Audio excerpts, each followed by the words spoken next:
નમસ્કાર. આજના ITI e learning પ્રોગ્રામમાં આપ સૌનું હાર્દિક સ્વાગત છે. આજે આપણે આઈટીઆઈમાં ચાલતા સોલર ટેકનિશિયન ઇલેક્ટ્રિકલ ટ્રેડ અંતર્ગત પીએમએમસી અને મૂવિંગ આયન ઇન્સ્ટ્રુમેન્ટ વિશે તાલીમ સહ માર્ગદર્શન મેળવીશું. પીએમએમસી ઇન્સ્ટ્રુમેન્ટ વિશે વિગતવાર માહિતી મેળવતા પહેલાં આપણે મેઝરિંગ ઇન્સ્ટ્રુમેન્ટ વિશે ટૂંકમાં ચર્ચા કરીશું. મેઝરિંગ ઇન્સ્ટ્રુમેન્ટ એટલે વિદ્યુતના વિવિધ માપન જેવા કે કરંટ, વોલ્ટેજ, પાવર, એનર્જી વગેરેનું માપન જે સાધન દ્વારા થાય છે તેવા સાધનને મેઝરિંગ ઇન્સ્ટ્રુમેન્ટ કહેવામાં આવે છે. આ મેઝરિંગ ઇન્સ્ટ્રુમેન્ટ કારણ અને અસરના સિદ્ધાંત પર કાર્ય કરે છે. જે રાશિ માપવાની હોય તે કારણ છે અને તે ઇન્સ્ટ્રુમેન્ટના ભાગ પર કોઈ જાતની અસર ઉપજવે છે. વિદ્યુત પ્રવાહની અસર અલગ અલગ હોય છે, એટલે દરેક ઇન્સ્ટ્રુમેન્ટના કાર્ય સિદ્ધાંત વિદ્યુત પ્રવાહની અસર મુજબ અલગ અલગ હોય છે. આ દરેક ઇન્સ્ટ્રુમેન્ટ તેની કાર્યરચના, તેના ઉપયોગો, તેના વીજ પ્રવાહ, તેના વિશિષ્ટ કાર્યરચના વગેરેના આધારે વર્ગીકૃત કરવામાં આવે છે. અહીં આપણે તેની કાર્ય આધારિત વર્ગીકરણ કરીશું. તેમાં પહેલું છે એનાલોગ ઇન્સ્ટ્રુમેન્ટ અને બીજા નંબર પર છે ડિજિટલ ઇન્સ્ટ્રુમેન્ટ. એનાલોગ ઇન્સ્ટ્રુમેન્ટમાં 3 પ્રકાર છે: રેકોર્ડિંગ, ઇન્ડિકેટિંગ અને ઇન્ટિગ્રેટિંગ. આ ઇન્સ્ટ્રુમેન્ટમાં તેના સબ 3 ટોપિક છે: moving coil instrument, dynamo type instrument અને મૂવિંગ આયન ઇન્સ્ટ્રુમેન્ટ. આજે આપણે મૂવિંગ કોઇલ ઇન્સ્ટ્રુમેન્ટ અને મૂવિંગ આયન ઇન્સ્ટ્રુમેન્ટ વિશે વિગતવાર માહિતી મેળવીશું. પરિચય: પીએમએમસી ઇન્સ્ટ્રુમેન્ટ એટલે પરમનન્ટ મેગ્નેટ મૂવિંગ કોઇલ. આ ઇન્સ્ટ્રુમેન્ટમાં એક કાયમી ચુંબક અને એક ફરતી કોઇલનો ઉપયોગ કરવામાં આવે છે. આ ઇન્સ્ટ્રુમેન્ટને વ્યવહારિકમાં એમસી મીટર એટલે કે મૂવિંગ કોઇલ મીટર તરીકે પણ ઓળખવામાં આવે છે. પીએમએમસી મીટરને ડી આર્સનોવલ મીટર તરીકે પણ ઓળખવામાં આવે છે. તેના શોધક ડી આર્સનોવલના નામ પરથી તેનું નામ ડી આર્સનોવલ મીટર રાખવામાં આવ્યું છે. 19મી સદીના અંતમાં પીએમએમસી મીટરની શોધ કરવામાં આવી હતી, જેના કારણે ઇલેક્ટ્રિકલ એન્જિનિયરિંગ અને ઇન્સ્ટ્રુમેન્ટમાં ઉપયોગમાં લેવાતા ચોક્કસ એનાલોગ મીટરનો વિકાસ થયો છે. હવે આપણે પીએમએમસીના કાર્ય સિદ્ધાંત પર ચર્ચા કરીશું. પીએમએમસી મીટર એ ફ્લેમિંગના લેફ્ટ હેન્ડ રૂલ અને લોરેન્ટ્ઝના ફોર્સ લોના સિદ્ધાંત પર કામ કરે છે. ફ્લેમિંગનો લેફ્ટ હેન્ડ રૂલ એવું દર્શાવે છે કે આપણા ડાબા હાથની પ્રથમ આંગળી, બીજી આંગળી અને અંગૂઠો પરસ્પર એકબીજાના 90 અંશનો ખૂણો રહે તે રીતના રાખવામાં આવે છે. તે સમયે આપણી ફર્સ્ટ ફિંગર ચુંબકીય ક્ષેત્ર, બીજી આંગળી કરંટ દર્શાવે તે સમયે અંગૂઠો તેમાં ઉત્પન્ન થયેલા ફોર્સ દર્શાવે છે. જ્યારે ડીસી કરંટ કોઇલમાંથી વહે છે ત્યારે ચુંબકીય ક્ષેત્ર ઉત્પન્ન થાય છે. આ ક્ષેત્ર પરમનન્ટ મેગ્નેટના ક્ષેત્ર સાથે ક્રિયા અને પ્રતિક્રિયા કરે છે, જેના કારણે કોઇલ ફરવા લાગે છે અને પોઇન્ટર સ્કેલ પર ડિફ્લેક્ટ થાય છે. હવે આપણે કાર્યરચના તરફ આગળ વધીશું. કાર્યરચના માટે આ પીએમએમસીનો અંદરનો પાર્ટ દર્શાવવામાં આવેલો છે. પીએમએમસી ઇન્સ્ટ્રુમેન્ટમાં આપણે જોઈ શકીએ છીએ કે આ એક પરમનન્ટ મેગ્નેટ છે. તેમાં આપણે નોર્થ પોલ અને એક સાઉથ પોલ જોઈ શકીએ છીએ. તેમજ વચ્ચેના સ્પિન્ડલ પર એક કોપરની કોઇલ છે. તેની અંદર એક એલ્યુમિનિયમ ફોર્મર છે. તેની આજુબાજુ 2 સ્પ્રિંગ આપેલી છે, જે ફોસ્ફરસ બ્રોન્ઝનું મટીરિયલની બનેલી હોય છે. તદુપરાંત આમાં એક સ્કેલ દર્શાવેલી છે અને સાથે એક પોઇન્ટર દર્શાવેલું છે. હવે આપણે તેની અંદરના વિવિધ પાર્ટ વિશે વિગતવાર માહિતી મેળવીશું. તેમાં સૌપ્રથમ આવે છે પરમનન્ટ મેગ્નેટ. આ આપણે જોઈ શકીએ છીએ કે આ એક કાયમી ચુંબક છે, જેમાં નોર્થ પોલ અને સાઉથ પોલ દર્શાવેલ છે. આ કાયમી ચુંબક ખૂબ જ શક્તિશાળી છે. તેઓ સામાન્ય રીતે એલ્નિકો મટીરિયલ એટલે કે એલ્યુમિનિયમ, નિકલ અને કોબાલ્ટના મિશ્રણથી બનેલો હોય છે. તેનું મુખ્ય કાર્ય સ્થિર અને શક્તિશાળી ચુંબકીય ક્ષેત્ર પૂરું પાડવાનું છે. બીજા નંબર પર છે મૂવિંગ કોઇલ. મૂવિંગ કોઇલ એટલે આ કોઇલ સામાન્ય રીતે ખૂબ જ પાતળા તાંબાના તારથી લપેટાયેલી હોય છે. આ કોઇલ ચુંબકીય ક્ષેત્ર પર મૂકવામાં આવે છે અને તેમાંથી ડીસી પ્રવાહ વહે છે. સ્થિર ચુંબકીય ક્ષેત્રમાં મૂકવામાં આવેલી કોઇલમાં વહેતા ડીસી પ્રવાહને કારણે વિચલિત ટોર્ક એટલે કે ડિફ્લેક્ટિંગ ટોર્ક ઉત્પન્ન થાય છે. અહીં આપણે આ કોઇલ જોઈ શકીએ છીએ, જે કોપરના તારની બનેલી છે. ત્રીજા નંબર પર છે soft iron core. Soft iron core. આ કોર કોઇલની અંદર મૂકવામાં આવેલું છે. ચુંબકીય ક્ષેત્રની મજબૂતાઈ અને એકરૂપતા સુધારવા માટે સોફ્ટ આયરન કોરનો ઉપયોગ થાય છે. તે મીટરની સંવેદનશીલતા વધારવા અને પ્રવાહ અથવા વોલ્ટેજનું વધુ સચોટ માપન માટે આપે છે. આ આપણે અહીંયા આગળ સોફ્ટ આયરન કોર જોઈ શકીએ છીએ. આ સોફ્ટ આયરન કોરની અંદર એડી કરંટ ડેમ્પિંગ ઉત્પન્ન થાય છે. ત્યારબાદ કંટ્રોલિંગ સ્પ્રિંગ. કંટ્રોલિંગ સ્પ્રિંગ એટલે જ્યારે મીટર પર કરંટને કારણે ડિફ્લેક્ટિંગ ટોર્ક લાગુ પડે છે ત્યારે સ્પ્રિંગ તે ટોર્કના વિરુદ્ધ નિયંત્રણ ટોર્ક ઉત્પન્ન કરે છે. આ સ્પ્રિંગમાં પણ કરંટ વહે છે અને પોઇન્ટરને પાછળ ખેંચે છે. આ સ્પ્રિંગ કોઇલની બંને બાજુ જોડાયેલા હોય છે. અહીંયા આગળ કંટ્રોલિંગ ટોર્ક આપણે જોઈ શકીએ છીએ. અહીંયા આગળ અને અહીંયા પાછળ બે કંટ્રોલિંગ ટોર્ક આપ્યા છે. કંટ્રોલિંગ ટોર્ક જ્યારે પણ કોઈ પણ મીટરને આપણે સપ્લાય સાથે જોડીએ છીએ ત્યારે તે મીટર ડિફ્લેક્ટિંગ ટોર્ક દ્વારા આપણને રીડિંગ આપે છે. ત્યારબાદ તેનું સપ્લાય હટાવતા તેની ઓરિજિનલ પોઝિશન 0 પર જવા માટે તેને કંટ્રોલિંગ ટોર્કનો જરૂર પડે છે. અહીંયા આગળ આ ઇન્સ્ટ્રુમેન્ટમાં કંટ્રોલિંગ ટોર્ક તરીકે સ્પ્રિંગ કંટ્રોલનો ઉપયોગ કરવામાં આવેલો છે, જે સ્પ્રિંગ કંટ્રોલ ફોસ્ફરસ બ્રોન્ઝ મટીરિયલની બનેલી છે. 5મા નંબર પર છે ડેમ્પિંગ સિસ્ટમ. પીએમએમસી મીટરમાં ડેમ્પિંગ ટોર્ક તરીકે એડી કરંટ ડેમ્પિંગનો ઉપયોગ કરવામાં આવેલો છે, જે આ સોફ્ટ આયર્ન કોરમાં ઉત્પન્ન થાય છે. ડેમ્પિંગ ટોર્ક એટલે ડિફ્લેક્ટિંગ ટોર્ક અને કંટ્રોલિંગ ટોર્કના લીધે જે પોઇન્ટર છે એ કન્ટિન્યુઅસ સ્કેલ પર મૂવમેન્ટ થયા કરે છે અને તેના લીધે આપણને ફાઇનલ રિઝલ્ટ જલ્દી મળતું નથી. ફાઇનલ રિઝલ્ટને ઓછા સમયમાં મેળવવા માટે સિસ્ટમમાં ડેમ્પિંગ ટોર્કનો ઉપયોગ કરવામાં આવે છે. આ સિસ્ટમમાં આપણે ડેમ્પિંગ ટોર્ક તરીકે એડી કરંટ ડેમ્પિંગનો ઉપયોગ કરીએ છીએ. ડેમ્પિંગનો ઉપયોગ પોઇન્ટરના ઓસિલેશન દૂર કરવા માટે થાય છે, જેથી સાધન ઝડપથી અને સચોટ રીતે સ્થિર વાંચન સુધી પહોંચે છે.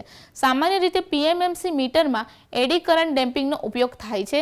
જ્યારે એલ્યુમિનિયમ ફ્રેમ સ્થિર ચુંબકીય ક્ષેત્રમાં ફરે છે ત્યારે એડી કરંટ પ્રેરિત થાય છે અને તે ડેમ્પિંગ ઉત્પન્ન કરે છે.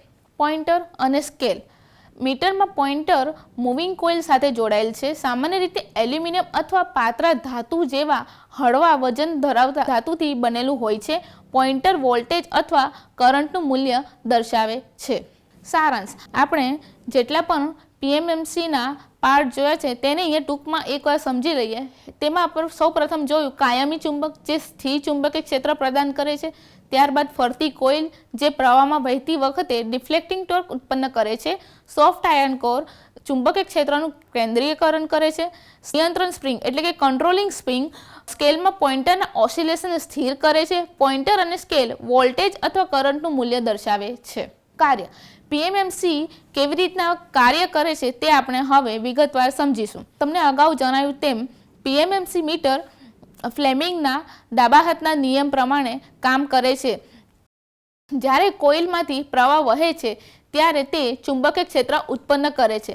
જ્યારે કોઇલને સ્થિર ચુંબકીય ક્ષેત્રમાં મૂકવામાં આવે છે અને તે કોઇલમાંથી પ્રવાહ વહે છે ત્યારે ડિફ્લેક્ટિંગ ટોર્ક ઉત્પન્ન થાય છે.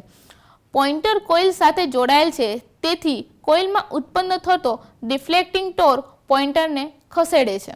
ડિફ્લેક્ટિંગ ટોર્કને નિયંત્રણ કરવા માટે સ્પ્રિંગનો ઉપયોગ કરી કંટ્રોલિંગ ટોર્ક લાગુ કરવામાં આવે છે. જ્યારે ડિફ્લેક્ટિંગ ટોર્ક કંટ્રોલિંગ ટોર્ક બરાબર થશે ત્યારે સ્કેલમાં અંતિમ સ્થાન પ્રાપ્ત થશે, એટલે કે TD = TC થશે. તે સમય દરમિયાન આપણને ફાઇનલ રીડિંગ વેલ્યુ મળશે.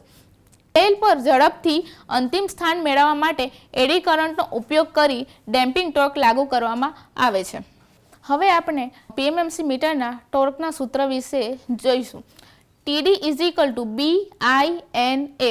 અહીં આગળ TD એટલે ડિફ્લેક્ટિંગ ટોર્ક છે, B એટલે ચુંબકીય ક્ષેત્ર છે, I એટલે કોઇલમાંથી પસાર થતો વીજ પ્રવાહ છે, N એટલે નંબર ઓફ ટર્ન છે અને A એટલે કોઇલની એરિયા છે. અહીં આગળ B, N અને A એ અચળ છે, જે બદલી શકાતો નથી. તેથી TD I થાય છે. આનો અર્થ એ થાય છે કે ડિફ્લેક્ટિંગ ટોર્ક એ કરંટના સમપ્રમાણમાં છે. તેથી જ્યારે પણ કોઇલમાં કરંટમાં વધારો થશે તે સમયે પોઇન્ટર દ્વારા ડિફ્લેક્શનમાં વધારો થશે. જો કરંટમાં ઘટાડો થાય તે સમયે ડિફ્લેક્શનમાં પણ ઘટાડો થશે. હવે આપણે પીએમએમસી ઇન્સ્ટ્રુમેન્ટના ફાયદા વિશે જાણીશું.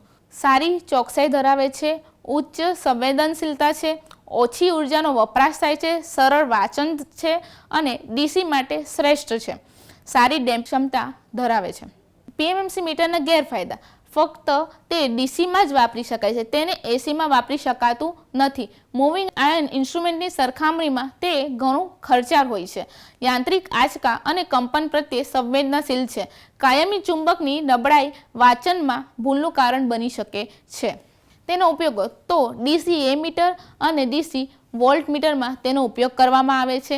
પેનલ મીટરમાં અને લેબોરેટરી સાધનમાં તેનો ઉપયોગ કરવામાં આવે છે. અહીં પીએમએમસી ઇન્સ્ટ્રુમેન્ટ વિશે આપણે માહિતી મેળવી.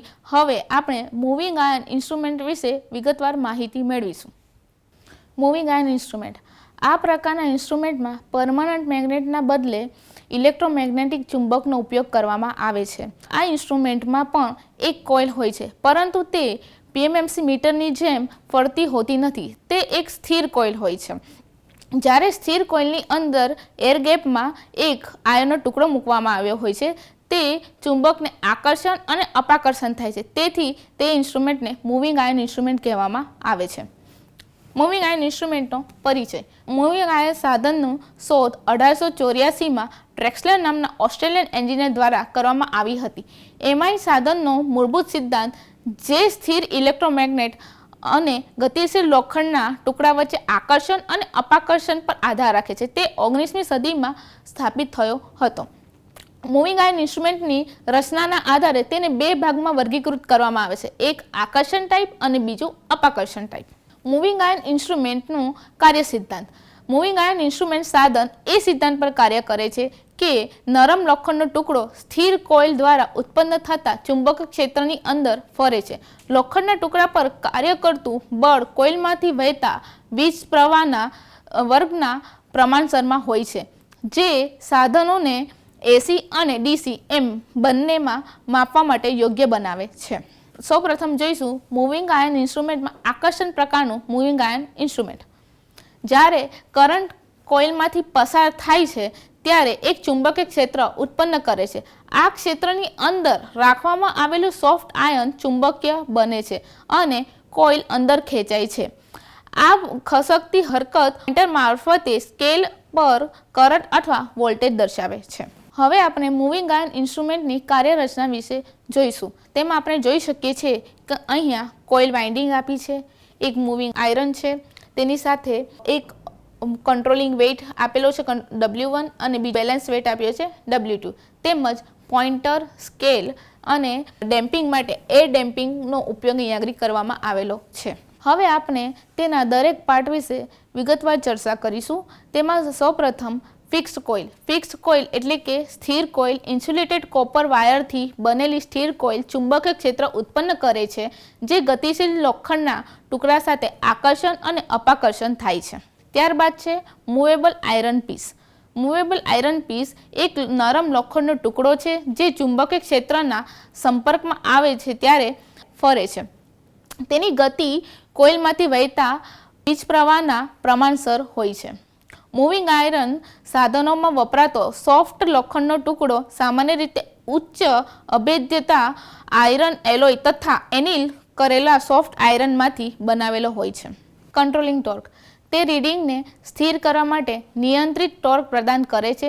જ્યારે પ્રવાહ બદલાય છે ત્યારે લોખંડના ટુકડાને તેની મૂળ સ્થિતિમાં પાછા લાવવા માટે પુનઃસ્થાપિત બળ પૂરું પાડે છે.